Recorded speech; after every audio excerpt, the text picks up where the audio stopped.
Prince Harry speaks up about using drugs in his most recent interview with Haas, who acknowledges Doria's as a drug dealer.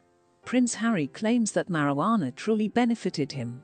While hallucinogenic drug ayahuasca enabled him cope with the tragedies and sufferings of the past, drugs and alcohol proved to be a more social affair.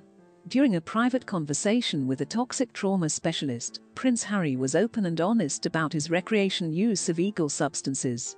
The subject came up during a private chat between the Duke and Dr. Gabor Mate on Saturday night about coping with loss and finding psychological rehabilitation. A hardcover book of the Prince's most recent autobiography Spare was contained in the £19 price of the Livestream tickets. The discussion's scheduling, barely days after it first surfaced, is extremely difficult for the palace. Harry and Meghan Markle's gracious and well-liked home on the Windsor Estate, Frogmore Cottage, is being evicted by King Charles. Dr. Gabor Mate, a trauma specialist, first discussed how individuals use drugs to cope with challenges in their lives, before he questioned Harry about the reasons he uses illicit substances like cocaine and cannabis. Cannabis is unique. That was a huge assistance.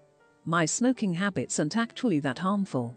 I'm given the appropriate dosage to utilize, and my loved ones are always there and willing to assist me.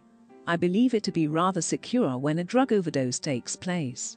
It took it all away for me and gave me a sense of peace, relief, and pleasure, which I was able to hang on to for a while. When I first started doing it for fun, I began to see how beneficial it was for me. I'd say it's one of the key aspects of my life that has transformed me and given me the ability to cope with the hurts and traumas from the past. In the past, certain registration documents for a marijuana farm held by Mrs. Doria Marley were discovered close to where the Sussexes lived. Also, during Meg's adulthood, Doria already vanished for 10 years.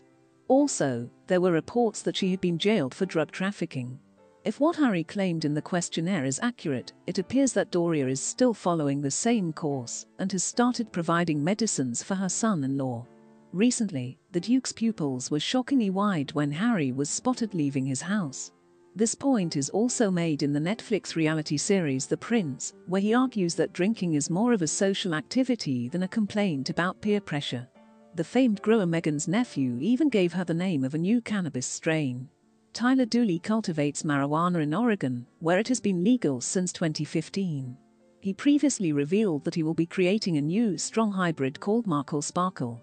The information on Markle Dazzle claims that aristocratic families frequently encourage citizens to create and devote goods to them in honor of a royal birth, a royal cheddar, a royal wedding, or a royal weed. The marijuana strain Markle Sparkle is named after Meghan Markle, who will soon become a British princess. Dr. Mate, who has been involved in a number of disputes in the past, refuted charges. The Canadian government had threatened to have him arrested for giving ayahuasca to his patients. 2011 Health Canada warned the trauma specialist that if he continued to use the Amazonian herb to treat addiction, he would face legal action. Dr. Mate gave the medication to between 150 to 200 people in the 2 years prior to learning of the